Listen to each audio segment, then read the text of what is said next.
Bonjour à tous et bienvenue dans le Grand JT de l'éducation. Tout de suite, le sommaire. Dans cette émission, on va s'intéresser aux méthodes alternatives d'éducation et vous allez voir, elles sont nombreuses. Permettent-elles d'assurer une meilleure réussite des élèves? Est-ce qu'une pleine liberté de l'enfant est bonne à l'école? On en débat avec nos invités. En deuxième partie de l'émission, on ira justement à la rencontre d'un homme qui n'a pas reçu les codes de l'école puisqu'il n'y a jamais été. Il nous racontera son parcours. Enfin, on ira voir ce qu'il y a de neuf sur les réseaux. Mickaël Dorian nous parlera de TikTok. L'appli, on le sait, fait fureur chez les jeunes, mais une enquête vient de sortir et elle inquiète. Mais tout de suite, c'est l'actu en bref.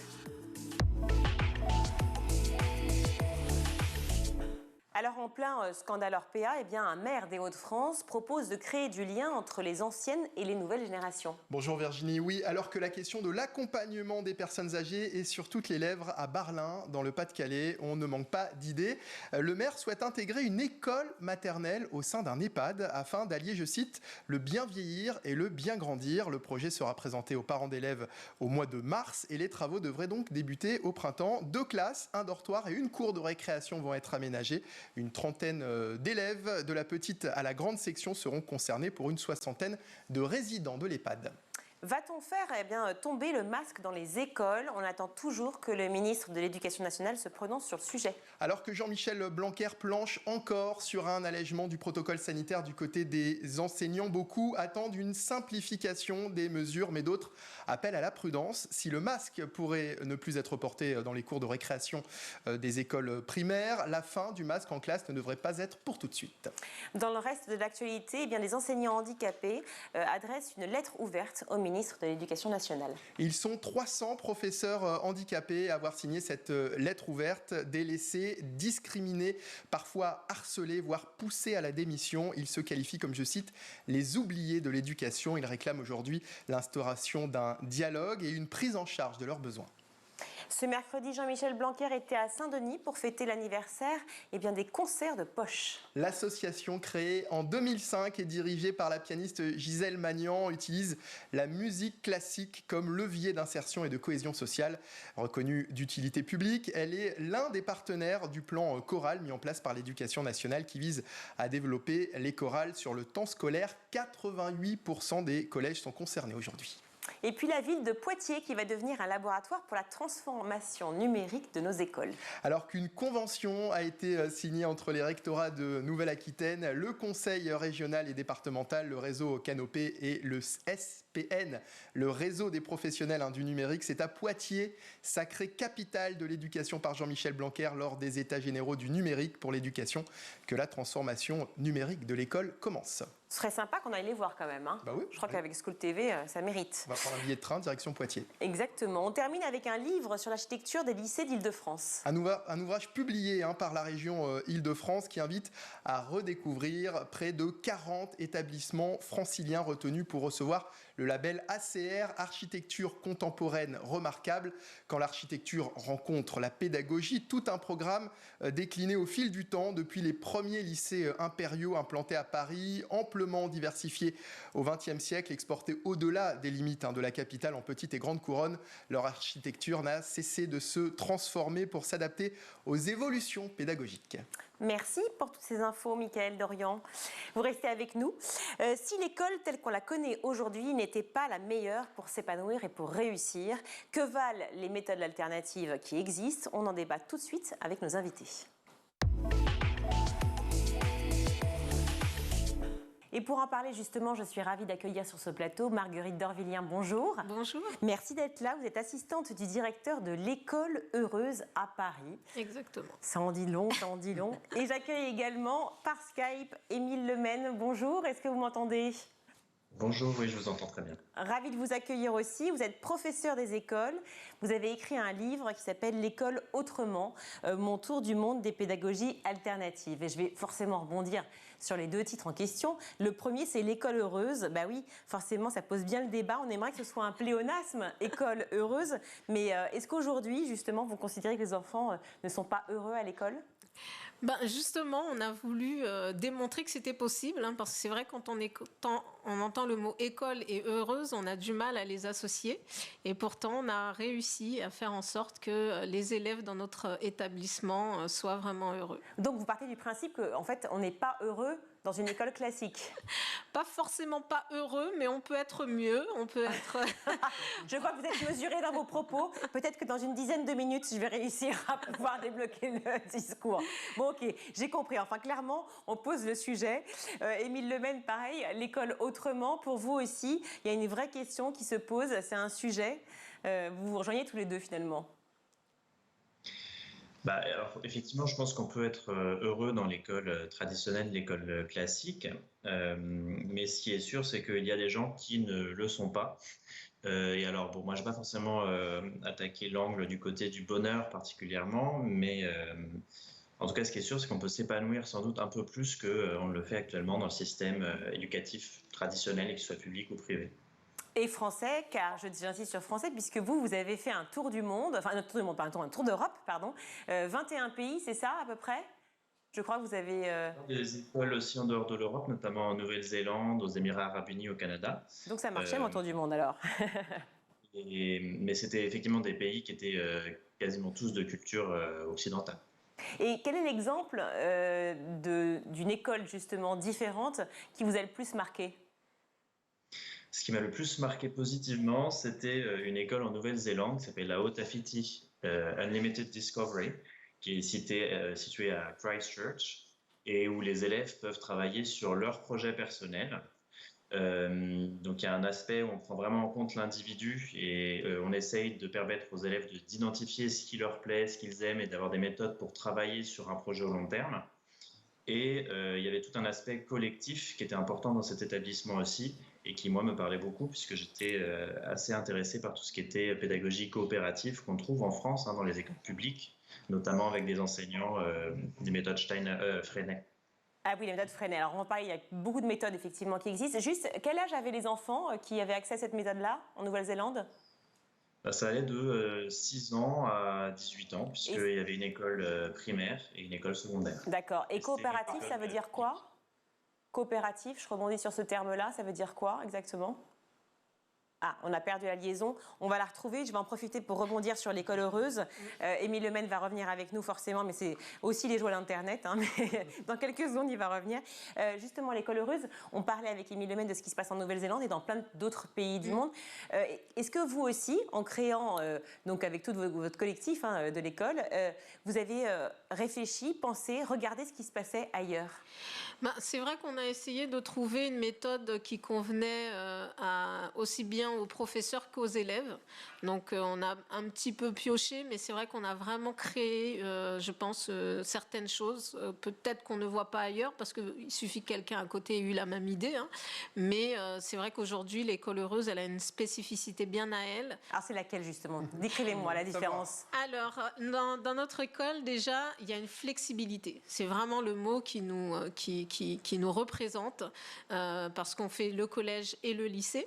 Parce qu'on sait que lorsqu'un enfant sort du collège, il y a cette peur d'entrer au lycée, qu'est-ce qui va se passer? Parce que de la primaire au collège, ils sont contents, ils ont envie de passer ce cap, de rentrer au collège. Mais on sent que du collège au lycée, il y a une petite peur, il y a une petite appréhension. Mais quand vous parlez de flexibilité, excusez-moi, c'est la flexibilité des élèves, des professeurs, du personnel éducatif, de qui? Tout le monde est flexible à l'école heureuse. Je prends un exemple très simple. Vous pouvez pas venir habiter chez moi. Moi, j'adore le principe. Mais en fait, ce qui se passe, c'est qu'on a remarqué qu'il y avait des élèves, par exemple en 6e, mais qui étaient très bons en anglais. Oui. Et on leur force à avoir une scolarité en anglais typique de la 6e, alors qu'ils ont un niveau peut-être 5e, 4e. Et ben, ils peuvent suivre les cours d'anglais des 5e et des 4e. Je l'entends, et évidemment, c'est extrêmement efficace, ça, et génial, mais c'est dans le meilleur des cas, là, c'est dans le cas positif. Dans le cas inversé. Exactement pareil, dans le cas inverse, si un élève est en 4e et qu'il a un niveau d'anglais ou mathématiques qui est celui du 6e, il peut suivre les cours. Dans le sens inverse également. Ça veut dire que vous rejoignez aujourd'hui les propositions, par exemple, d'un candidat à la présidentielle comme Éric Zemmour, qui propose des classes de niveau en fonction des niveaux de chacun des élèves? Mais après, c'est pas possible parce que ce même élève qui peut être très bon en anglais peut être au niveau normal en mathématiques. Donc, on peut pas dire qu'un seul niveau, c'est pas possible. Il y a des matières où il y a des enfants qui vont apprendre plus vite que d'autres. Il y a des enfants qui ont besoin plus de temps que d'autres. Et nous, on a su s'adapter à l'enfant et non à un programme. et c'est vraiment un point fort de notre établissement. Vous êtes une école privée ? Oui, privée indépendante. Sous contrat ? Hors contrat, mais le mot hors contrat, on l'aime pas trop, parce qu'on est juste indépendant, parce qu'on a les inspections académiques comme toutes les écoles, mais c'est juste que on a la possibilité de faire justement ces flexibilités et de varier un petit peu davantage nos activités. Vous n'aimez pas le mot parce que ça veut dire cher en général, hors contrat? En fait, hors contrat, ça veut dire on est hors norme, hors société. Avec le mot hors, on peut tout mettre derrière. Non, on est indépendant. C'est abordable ou pas, le prix de l'école? C'est très abordable parce qu'il y a des possibilités de paiement. On fait plusieurs possibilités de paiement. On s'adapte aussi au portefeuille des parents. Donc ceux qui peuvent payer en 2-3 fois, ceux qui peuvent payer en 12 fois. D'accord. Vous êtes situé où? À Ablon, dans le 94. Alors, je vais reprendre la connexion parce que je crois que Émile Lemaine, on a réussi à vous retrouver. Voilà, génial. On parlait juste de coopératif il y a quelques minutes. J'aimerais qu'on revienne juste sur ce terme-là, de la méthode coopérative que vous avez trouvée en Nouvelle-Zélande. Alors, je ne dirais pas que ça vient particulièrement de Nouvelle-Zélande, mais en tout cas, l'idée de la coopération à l'école, c'est tout simplement en premier lieu de considérer que les élèves, ils ne sont pas juste là pour ingurgiter un cours et puis travailler seuls, mais qu'ils peuvent, s'aider les uns les autres. Deux, ils peuvent aussi participer à des conseils toutes les semaines pour faire des propositions pour l'école, pour la classe, pour améliorer son quotidien. Donc finalement, ils vont être responsabilisés parce qu'ils peuvent aider leurs camarades, travailler avec des camarades, mais aussi parce qu'ils peuvent prendre des décisions qui impactent tous les élèves, tous les adultes dans l'école. Alors justement, on parlait de toutes les méthodes différentes. Vous avez évoqué la méthode Freinet, il y en a beaucoup d'autres, évidemment. Celle qui est la plus connue, je pense, en méthode alternative en France, c'est Montessori.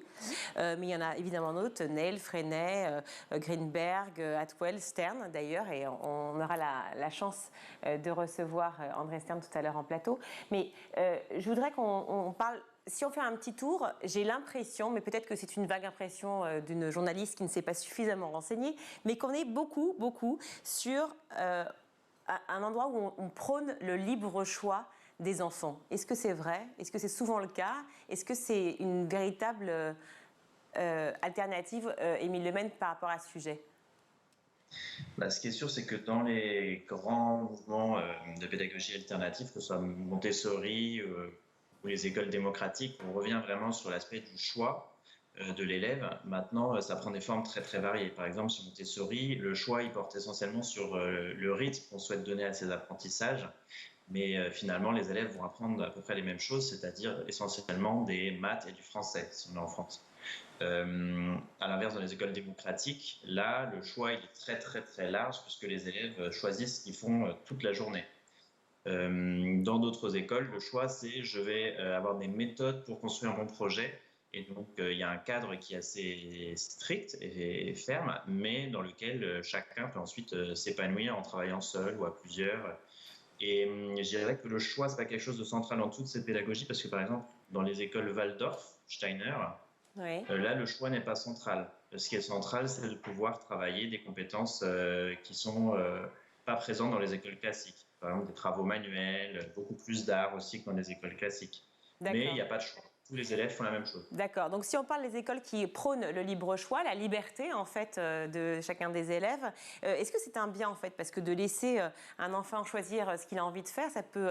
Enfin, en tout cas, pour nous, Français, qui ne sommes pas habitués, est-ce que ça peut être effrayant, cela?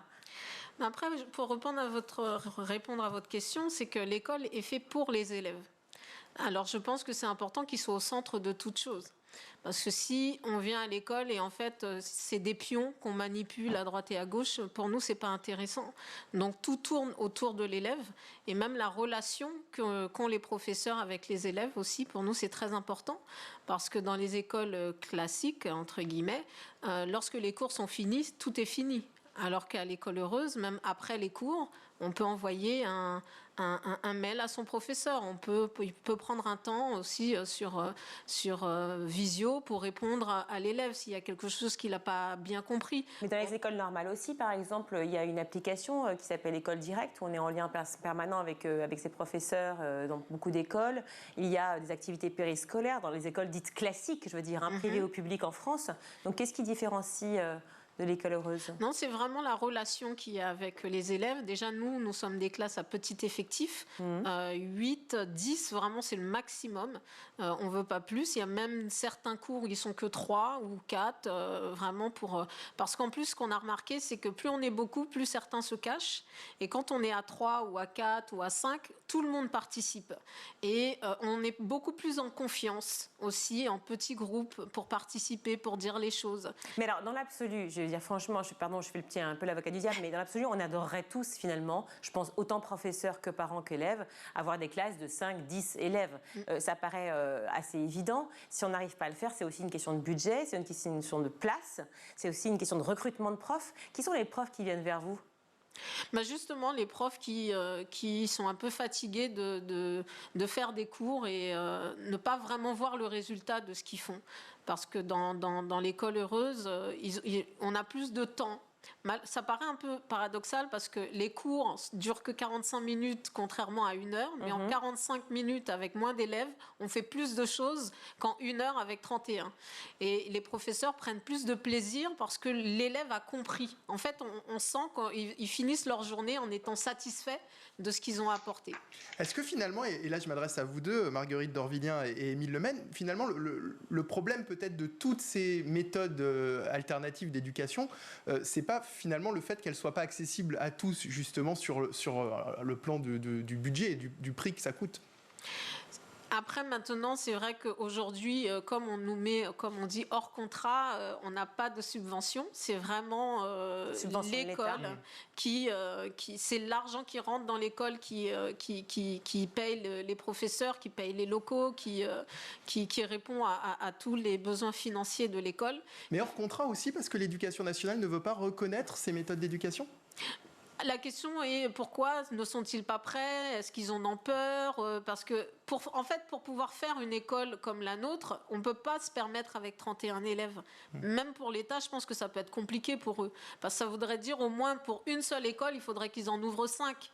Et je pense qu'ils n'ont pas la capacité de faire ça. Si je reviens, Émile Lemaine, à votre parcours, donc on l'a dit, hein, vous avez beaucoup voyagé, vous avez pu justement étudier toutes ces différentes méthodes qui sont un peu enseignées partout dans le monde et beaucoup donc en Europe.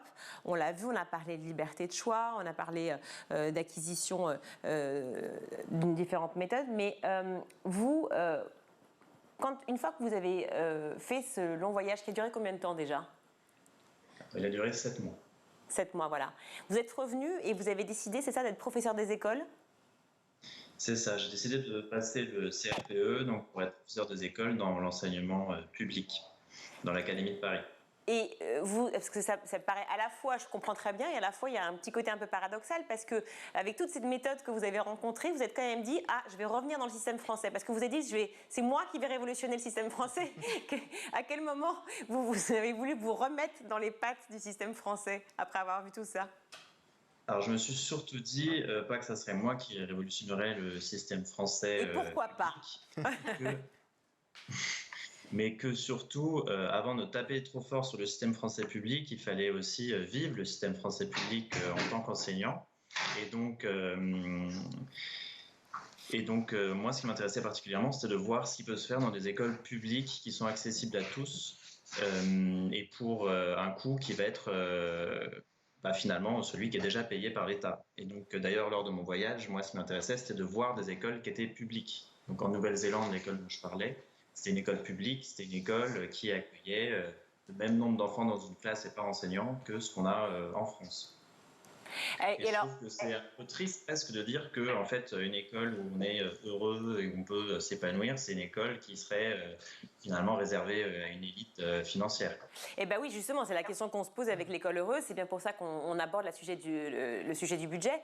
Par rapport à l'école dans laquelle vous êtes dans quelle région de France? Alors, dans l'Académie de Paris. Paris, pardon, oui, vous m'avez dit en plus. Paris, et donc du coup, comment ça se passe dans votre école? Qu'est-ce que vous voyez aujourd'hui? Quel est votre constat après votre voyage et après ces années passées en tant que professeur? Alors déjà, je tiens à préciser que là, actuellement, je ne suis plus professeur des écoles parce que je travaille sur un autre projet qui est toujours dans le domaine de l'éducation, mais qui est sur la création d'outils qui permettent aux enseignants de s'adapter au niveau de chacun. Ouais. dans des classes normales. Mais donc j'y étais pendant 4 ans. Et moi, ce qui m'a marqué, c'est qu'il y a plein de choses qui sont possibles et faisables dans l'éducation nationale et qu'il y a plein de choses qui se font déjà. Comme quoi? C'est Qu'est-ce qui juste est possible? Alors déjà, tout ce qui est pédagogie freinée, la coopération au sein des classes, le fait d'avoir des conseils de classe et une responsabilisation des élèves qui gèrent une grande partie de l'école, ça vient des écoles publiques. Freinet, il est en école publique. Ensuite, le fait d'ouvrir les élèves à une diversité d'activités qui vont être des activités manuelles, par exemple, des activités artistiques, pour que chacun puisse développer différents aspects de ses compétences et de ses envies. Ça, c'est quelque chose qu'on trouve aussi dans les écoles publiques en Finlande. Et ces écoles publiques en Finlande, c'est vrai qu'on fantasme un petit peu dessus parfois, mais en fait, c'est des écoles où il y a un nombre important d'élèves pour un seul professeur, comme en France. Ensuite, moi, dans ma classe, ce qui m'intéressait particulièrement, c'était l'ouverture au monde, donc le fait de faire venir des invités de l'extérieur, le fait aussi d'organiser des projets où les élèves vont avoir un impact positif sur la société. Tout ça, c'est possible dans une école publique, une école gratuite. Le fait d'amener les élèves aussi individuellement à se questionner sur ce qui les intéresse, sur leurs projets, c'est des choses qui sont possibles aussi dans une école qui est accessible à tous et à toutes. C'est ça, c'est ce que vous décrivez dans votre livre L'école autrement? Ce dont je parle, ce sont des choses que je décris dans mon livre, effectivement. Et moi, mon questionnement, c'était vraiment de se dire comment prendre des choses intéressantes pour les mettre en œuvre dans une école qui est l'école où 90% des élèves vont. Vous avez la réaction permanente des élèves qui viennent vous voir, puisque j'imagine que vous avez partagé ça, cette envie aussi de faire bouger peut-être un petit peu les lignes et de voir les choses autrement. Est-ce que vous avez des réactions d'élèves, des propositions même de certains élèves qui vous ont dit, voilà, j'aimerais bien que ça se passe comme ça ou autrement? Les propositions, elles étaient essentiellement liées à l'organisation du temps de travail libre. Donc, par exemple, le fait de se dire, on a besoin de combien de temps pour travailler sur des projets personnels. Et aussi, elle venait de ce qui se passait lors de conseils d'école. Donc, comment est-ce qu'on va organiser vraiment le quotidien de l'école? Donc là, oui, il y avait tout le temps des propositions, c'est toutes les semaines, quoi. Je vois que vous avez les enfants auprès de vous. Vous êtes très entourés aussi. Nous aussi, il y en a de grands enfants dans la rédaction, mais ils sont cachés. On les a muselés, nous. À l'école heureuse, comment ont-ils vécu justement toute cette période dramatique, enfin dramatique, oui, on peut le dire, c'est dramatique, cette pandémie de Covid depuis 2 ans, 3 ans bientôt.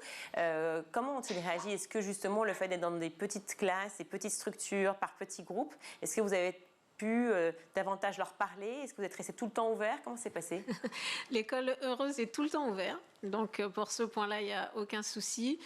C'est vrai que ça a été une période très difficile pour les écoles indépendantes pendant la pandémie, parce qu'il y a eu aussi après beaucoup de lois qui ont été votées, malheureusement, qui ne nous étaient pas du tout favorables, surtout pour le passage du bac et d'autres examens. Donc ça a été très très dur pour nous. On a gardé le contact quand même avec les élèves, comme les classes n'étaient pas ouvertes. On a essayé de mettre en place on a innové des choses qu'on faisait peut-être pas avant, beaucoup plus de choses en ligne. Mais ce lien, ce contact n'a pas été rompu. Et ils ont pu parler, s'exprimer sur ce qu'ils vivaient. Mais c'est vrai que ça a été une période très difficile. Comment vous jugez la réussite de l'école heureuse aujourd'hui? On voit déjà des chiffres du succès? Tous les ans, 100% au bac. On n'a jamais eu... Combien d'élèves en terminale, par exemple, cette année? 10 élèves. Ah oui, effectivement. Ah oui, on a le temps de prendre soin. Il y a combien de profs pour 10 élèves? On a les 25. Normal. Un rapport normal, je ne comprends pas, Virginie. Il y a combien d'élèves? Non, parce qu'on fait toutes les matières. On fait les 11 matières, pas toutes, on fait 11 matières quand même pour le bac. Donc ça veut dire 11 profs différents ou un prof qui fait plusieurs matières? Il peut y avoir des professeurs qui font plusieurs matières, mais il y a des matières où c'est un prof spécifique. Non mais attendez, 10 élèves, c'est surréaliste, c'est le Club Med votre truc. Non mais 10 élèves, c'est l'école heureuse.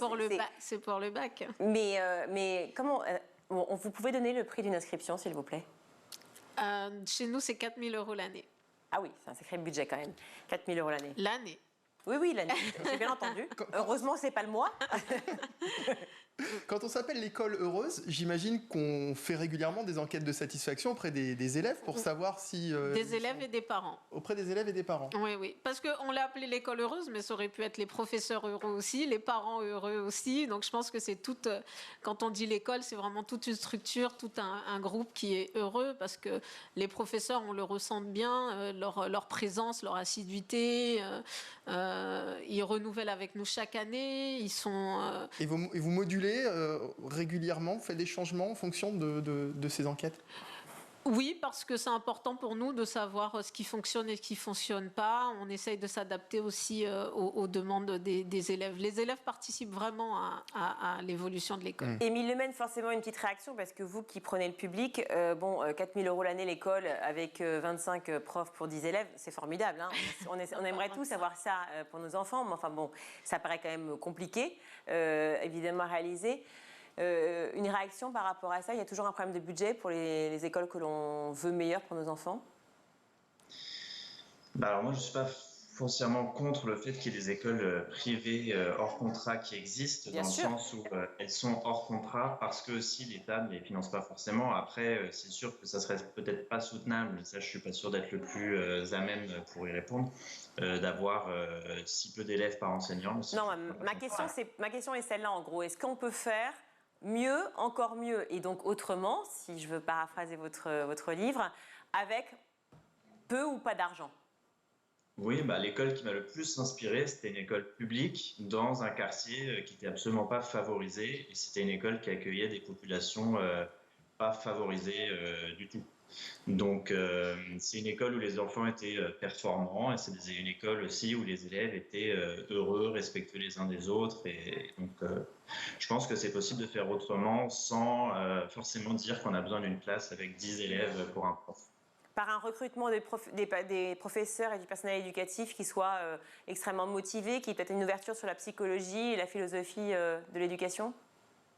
C'est sûr que si déjà, comme d'autres pays d'Europe, à peu près tous, on formait les enseignants à la pédagogie plutôt que de balancer les gens en classe directement après l'obtention d'un concours, on aurait une éducation qui serait un petit peu plus performante.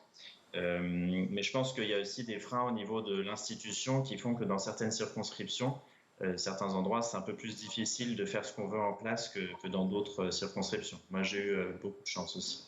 Oui, parce qu'en fait, c'est ce que vous avez ressenti finalement vous-même en sortant de l'examen. Il n'y a pas de pédagogie, on est plongé dans le bain, vous l'avez vécu avec vos collègues. C'est du côté des profs, c'est pas les profs qui sont incriminés, mais ce que je veux dire, c'est que tout ce qui est mis en œuvre aussi pour les profs n'est pas forcément tout à fait adapté.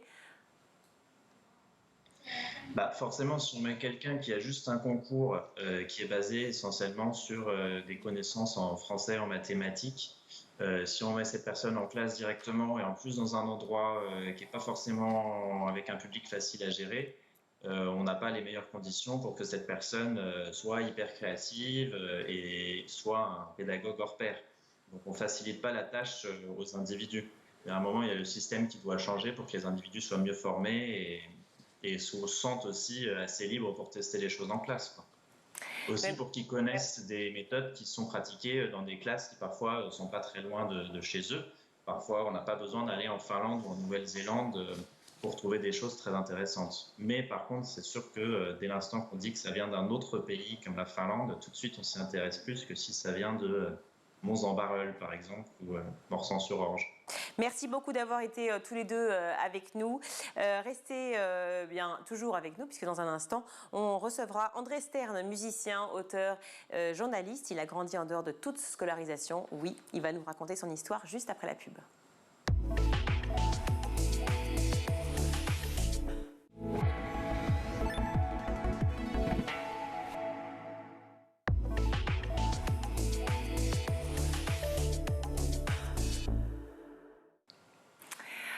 Et de retour dans le grand JT d'éducation, on est avec André Stern. Bonjour André, est-ce que vous m'entendez?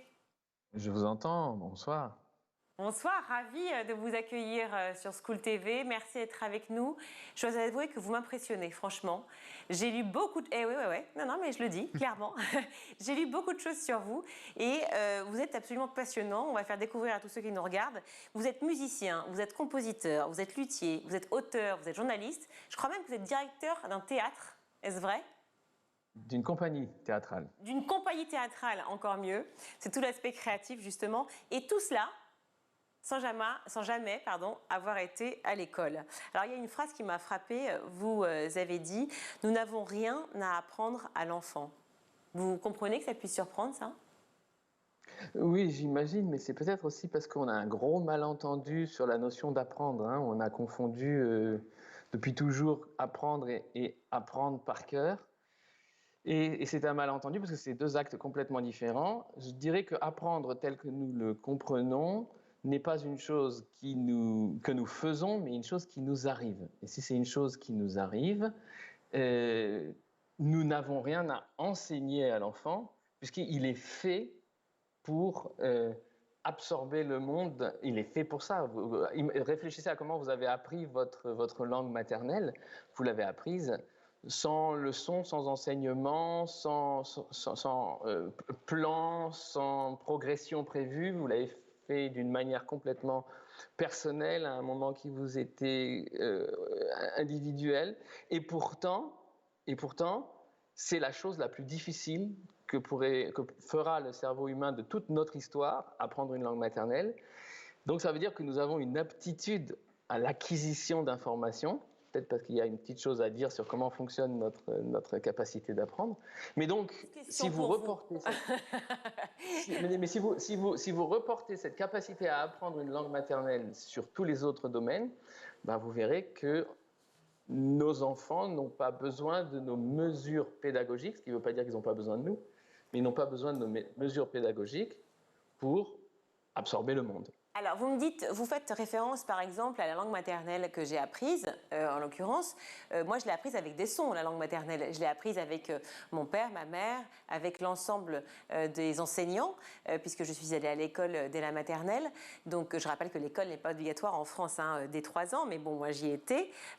Donc, c'est vrai qu'instinctivement, j'ai appris l'école, j'ai appris les sons, le français, comme ça. Vous dites qu'on apprend autrement. Vous parlez en fait du potentiel qu'ont les enfants à finalement à apprendre par eux-mêmes. Alors, j'ai eu la chance. Réexpliquez-moi tout. J'ai eu la chance de m'intéresser à comment fonctionne l'apprentissage. Comme oui, j'ai eu cette biographie particulière, mais qui ne fait pas de moi un enfant exceptionnel. Ce qui m'est arrivé, c'est ce qui arriverait à chaque enfant auquel on fait confiance, auquel on ferait confiance, auquel on donnerait la possibilité de vivre ses rythmes, de vivre ses rituels. Autre thématique qui me tient beaucoup à cœur. Donc j'ai travaillé avec de nombreux scientifiques et je continue à travailler avec de nombreux scientifiques. Je sais que parler de neurosciences est est devenu à la mode, mais je le fais depuis bien longtemps. Alors, ce que nous dit la science au sujet d'apprendre, c'est que notre cerveau n'est pas fait pour engranger des informations. Notre cerveau n'est pas fait pour mémoriser des informations. Apprendre par cœur est une chose que notre cerveau refuse de faire. C'est une chose que notre cerveau ne fait qu'à coup de gros efforts. Or, en fait, l'effort... Vous différenciez quoi ? Vous différenciez celui qui a juste envie d'apprendre telle chose ou celui qui est forcé d'apprendre telle chose, c'est ça ? L'effort est rarement une expérience, même si on a développé un culte de l'effort dans notre monde, dans notre ordre du monde, l'effort est rarement une expérience positive. Et l'explication, toujours scientifique, est assez claire. Notre cerveau n'est pas fait pour mémoriser de l'information, mais pour résoudre des problèmes.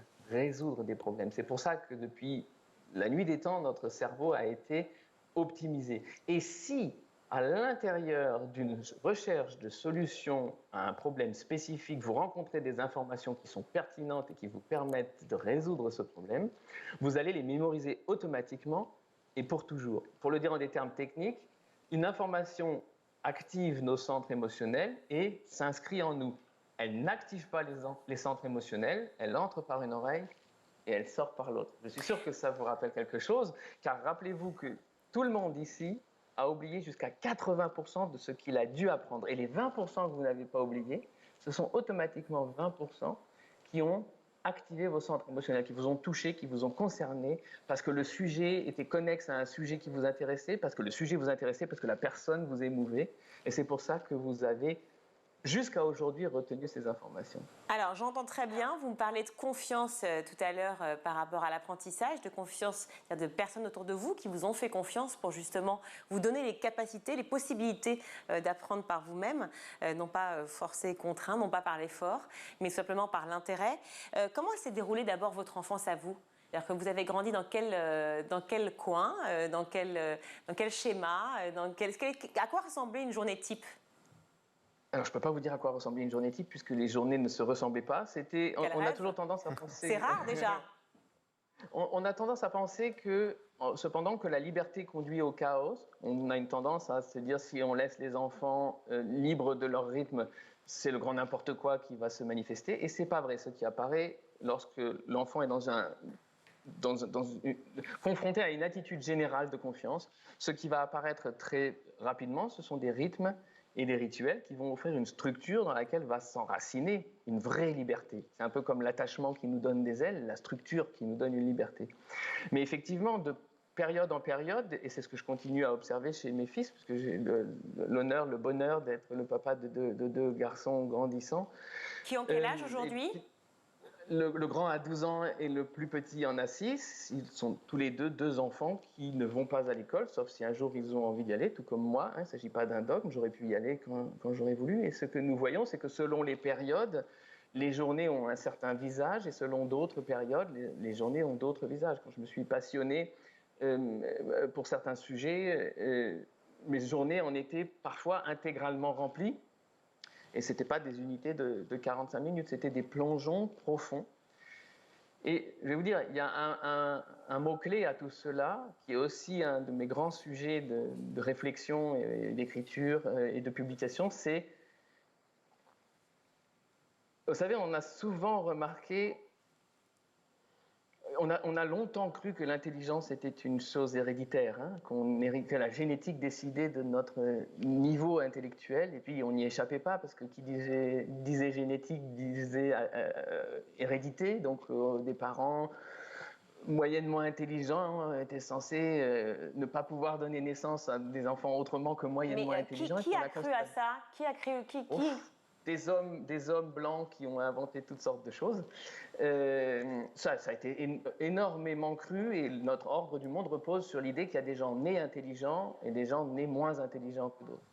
Or, on a découvert une chose il n'y a pas si longtemps, c'est qu'en réalité notre cerveau est plastique, c'est-à-dire qu'il se développe selon l'usage qu'on en fait, et on a cru que faire un usage intensif, comme de la musculation, pour avoir des gros muscles, faire une musculation cérébrale nous permettrait d'avoir un gros cerveau, jusqu'au jour où on a constaté que non, ça ne marchait pas. Notre cerveau se développe lorsque nous l'utilisons, mais lorsque nous l'utilisons avec enthousiasme.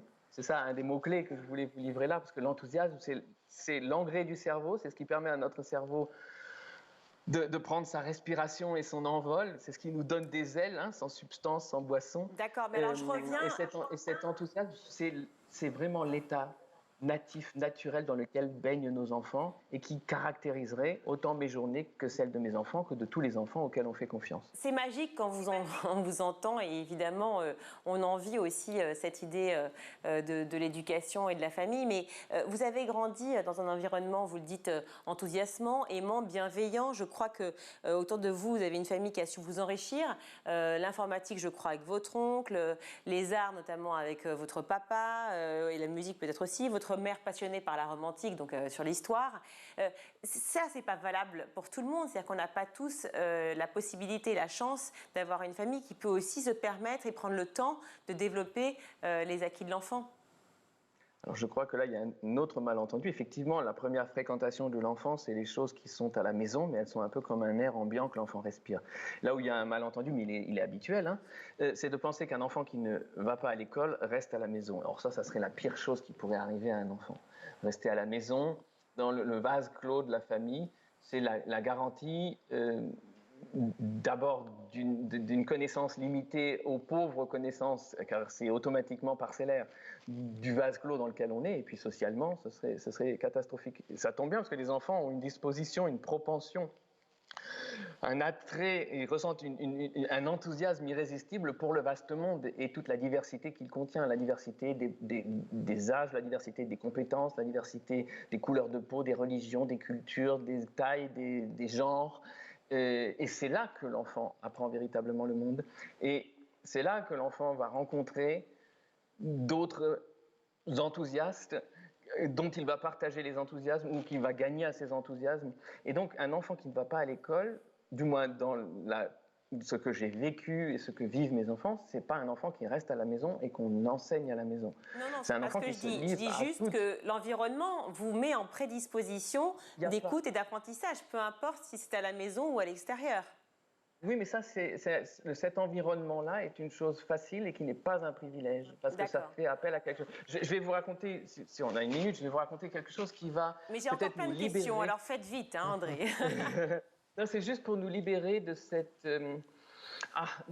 obsession actuelle pour les environnements. On prépare des environnements pour les enfants et pour les conditions et les circonstances. Cette tendance que nous avons à toujours préparer des circonstances, préparer des conditions, préparer des environnements. Mon papa, que vous avez rapidement cité, est né en Allemagne en 1924, donc vous faites le calcul, il a aujourd'hui 97 ans.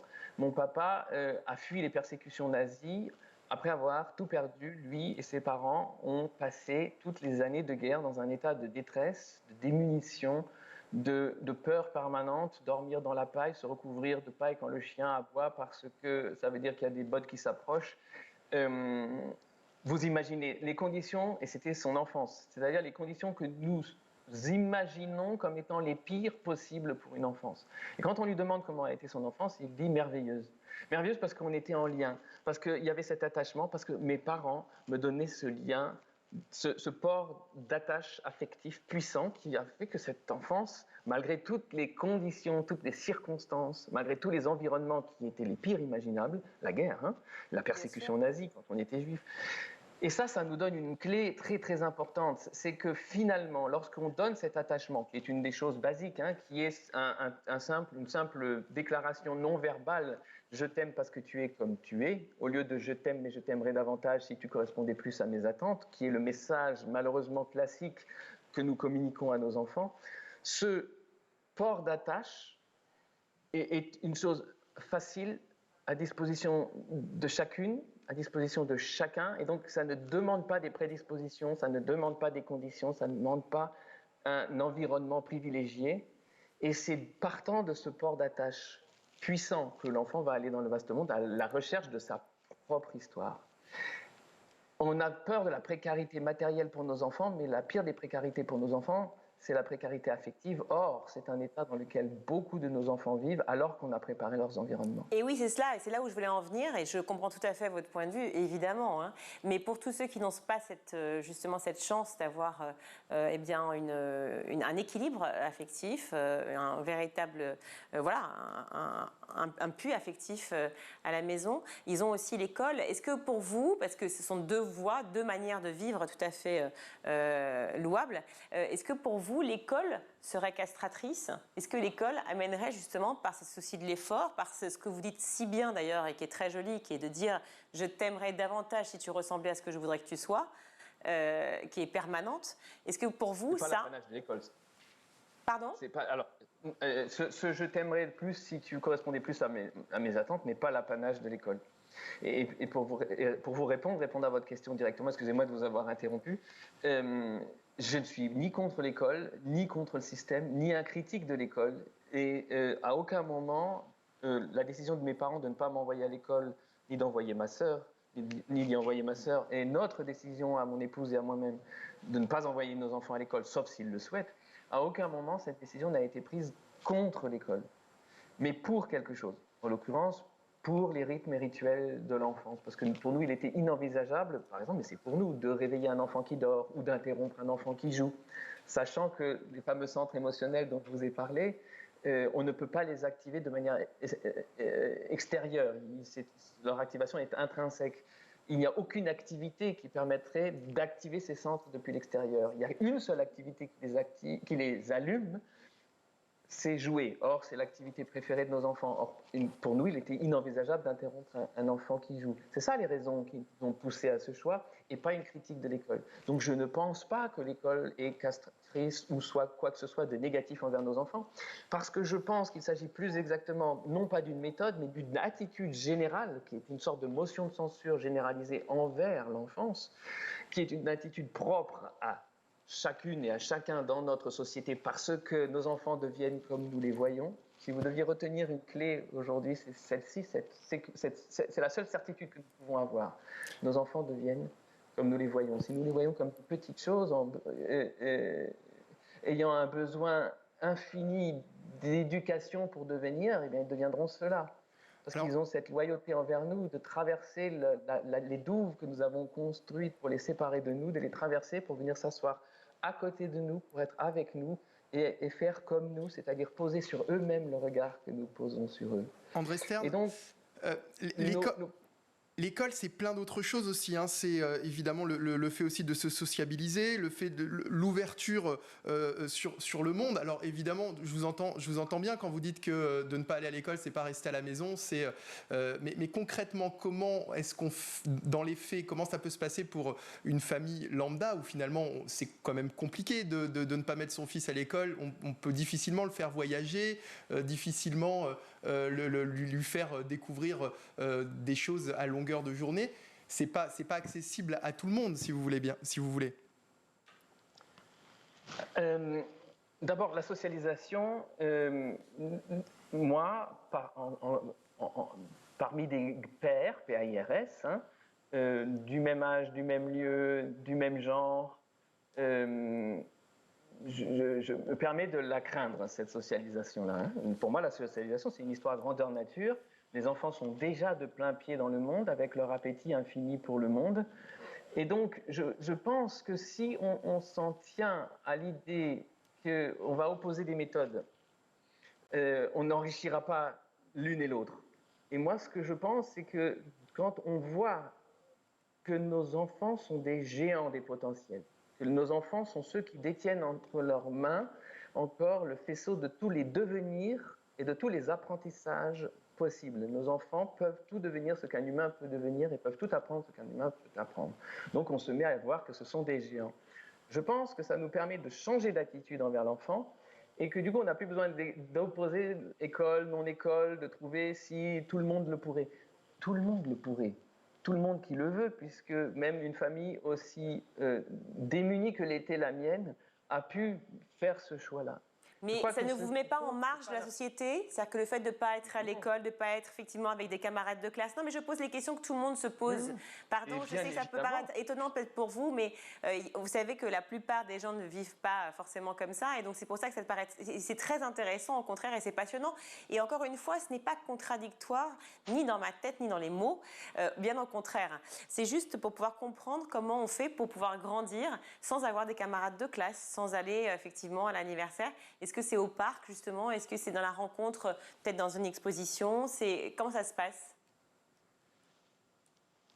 Je vais vous parler de mes enfants, pour être concret. D'abord, on a cette idée, nous, que les enfants cherchent le contact avec des enfants. C'est totalement faux. Et mes amis avaient se posé sur un spectre qui allait de 5 à 90 ans. Et chacun avait intérêt à me fréquenter comme j'avais intérêt à fréquenter chacune ou chacun de ces amis-là. Je vous donne juste un exemple. Je me promenais un jour à Paris avec mon petit garçon, avec Benjamin, et on s'est arrêté parce qu'il y avait quelqu'un qui était en train de nettoyer une vitrine depuis l'intérieur. Et donc la vitrine était pleine de mousse blanche. Et on voyait juste l'éponge faire son chemin. Et l'enfant, ça lui a plu, il s'est arrêté. Et à ce moment-là, la personne qui était en train de nettoyer ses carreaux a pris cette espèce d'essuie-glace, cette raclette qu'utilisent les laveuses et laveurs de carreaux, et il a ouvert comme un hublot dans la mousse, et il a regardé à l'extérieur et a vu le regard brillant et enthousiaste de l'enfant qui souriait en rencontrant une activité humaine, un métier humain. Et cette personne, c'était un homme, m'a regardé, il a cherché mes yeux pour voir si je ne considérais pas que la déconsidération dont il était lui-même l'objet était une mauvaise influence pour mon fils. parce que c'est quelqu'un dont on voyait par son attitude à quel point il pensait qu'il était un raté de cette société, qu'il n'avait pas réussi à être mieux que cet invisible laveur de carreaux, et il ne voulait pas influencer mon enfant.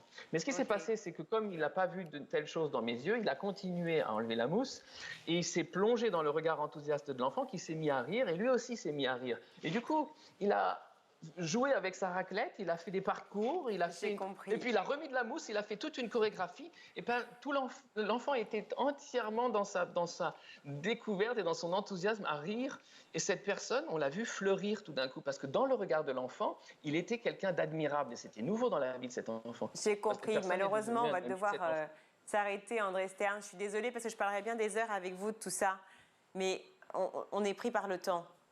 Merci. Je voulais juste vous donner un exemple de socialisation grandeur nature dans le grand bain. J'ai très peur, ça dure 4 minutes.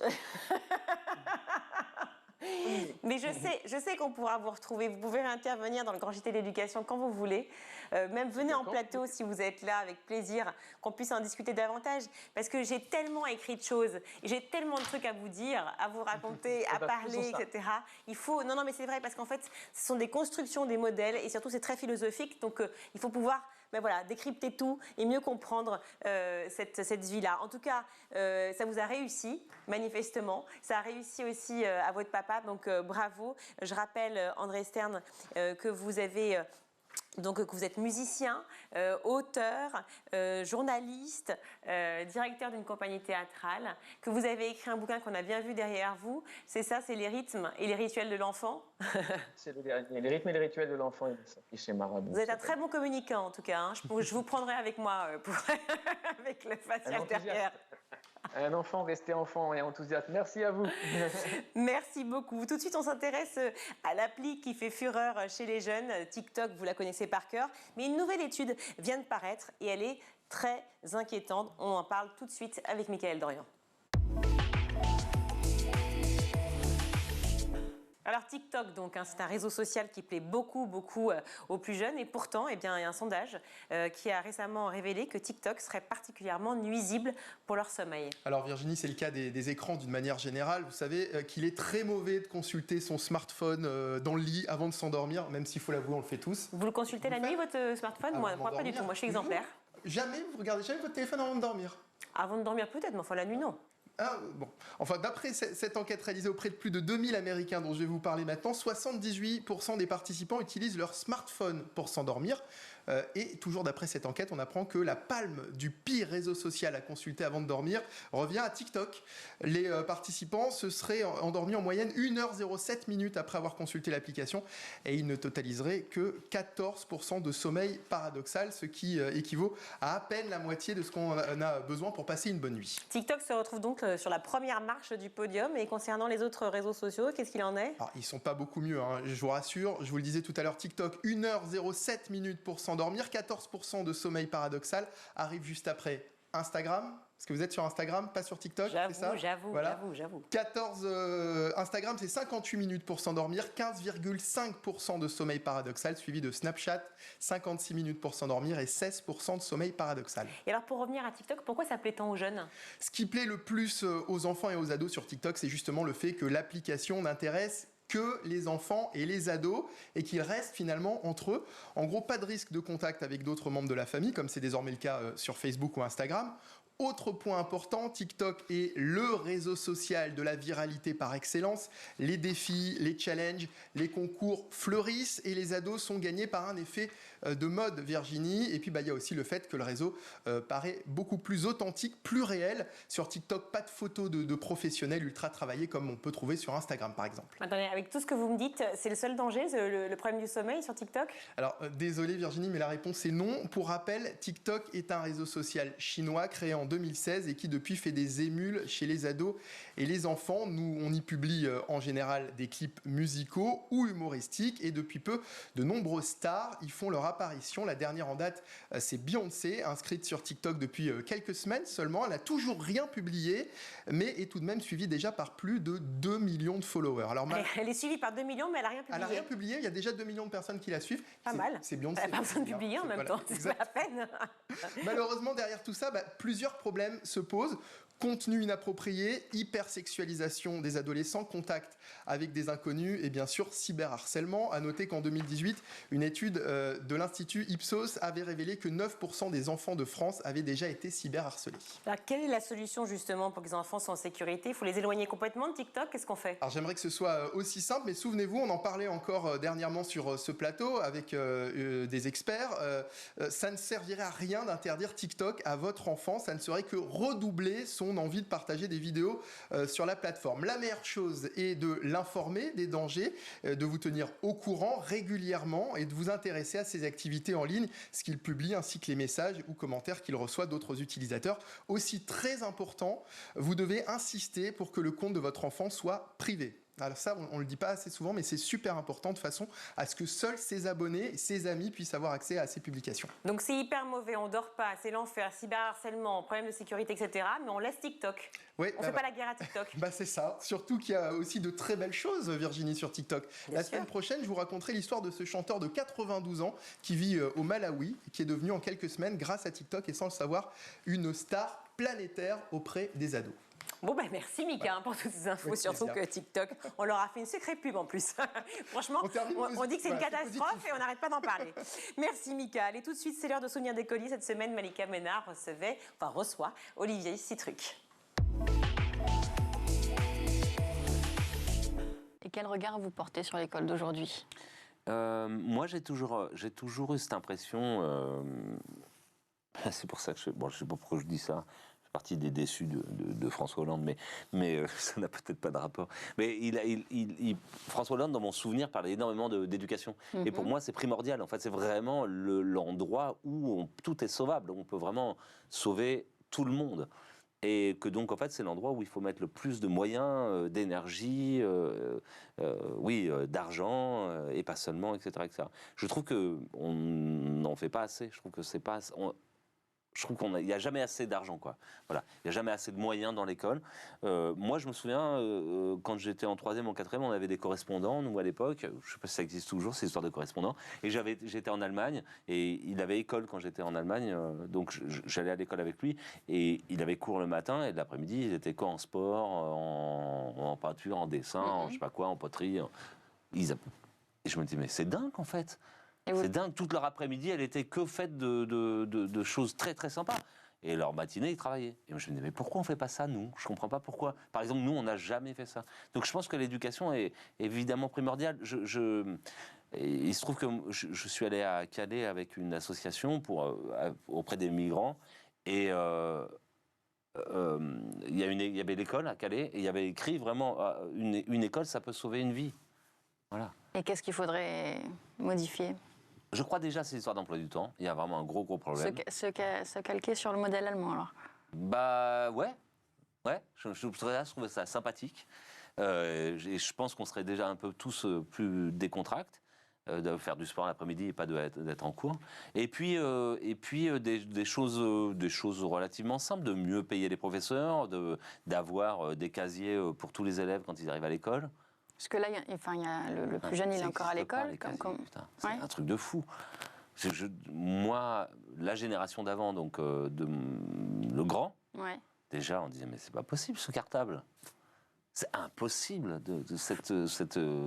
Il n'avait pas de casier. Non. Et là, c'est pareil. C'est tout con, mais il n'y a pas de casier. Ok. C'est tout bête. Donc, en fait, c'est des choses relativement simples. Je pense qu'il faudrait mieux les payer, les profs, pour qu'ils soient un peu plus heureux. Justement sur l'enseignement, sur le niveau de l'enseignement. Oui, sur le niveau, parce que si on est mieux payé aussi, on va pas avoir de mal à aller dans des endroits où c'est plus compliqué. J'ai produit un court-métrage, par exemple, au tout début, quand je produisais des courts-métrages, j'ai produit un court-métrage qu'on a tourné à Argenteuil. C'était hallucinant, le collège. Moi, j'avais jamais vu ça de ma vie. C'était un bunker, quoi. C'est-à-dire que c'était des barbecues vraiment autour du truc, des préfabriqués. Je me disais, mais comment on peut... au milieu de la cité, je me dis, mais comment on peut faire pour c'est pas possible, on peut pas s'en sortir. C'est très compliqué. Changer même le lieu, en fait. Oui, il faut mettre des moyens pour que ce soit gai, pour que ce soit colorié, pour qu'on ait tous envie d'être là, pour qu'il y ait le temps, pour que ce soit adapté. Mais ça, c'est des histoires de moyens. C'est vraiment que des histoires de moyens. Tout à l'heure, vous parliez du téléphone. Et justement, les réseaux sociaux l'éducation, les enfants aujourd'hui, comment ça se passe? Parce que s'il a 12 ans, j'imagine. Alors, moi, j'ai étrangement pas le souvenir de punition. J'ai dû en avoir des punitions, hein. Mais j'ai peut-être des souvenirs de punition d'école où il fallait répéter 100 fois la même phrase. Là, j'ai dû en avoir. Mais après, je me souviens pas de punition de mes parents. Je me souviens pas de. Mais vous, avec les vôtres? Nous, je vois pas comment on fait autrement. C'est-à-dire, je ne vois pas, mais vraiment, hein, c'est-à-dire, je vois pas comment on fait. Parce que du moment où on a cédé sur le téléphone, avec le truc de dire oui, mais pardon, mais il va à l'école tout seul, donc en fait, au moins, je suis rassuré parce que je sais que quand il sort, je peux l'appeler. Voilà, bon. Donc, avec ce faux truc-là, mais c'est ultra bien raconté dans Riyad Satouf, dans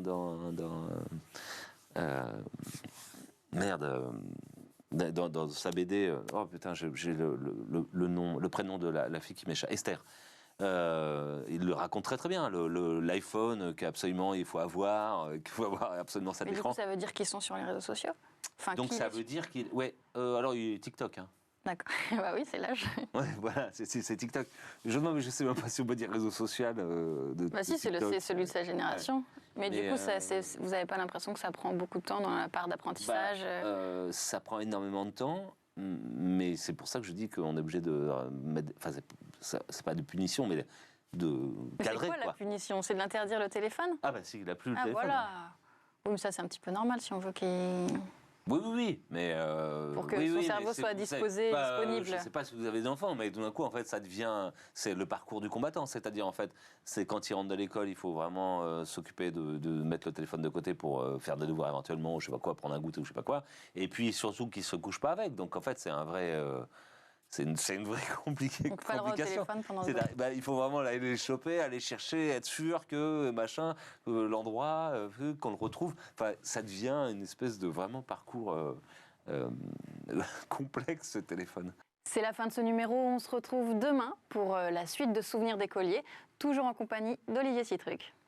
C'est la fin de cette édition. Merci à Emma Guessel à la rédaction en chef. Merci à Mani Pézeshk à la réalisation.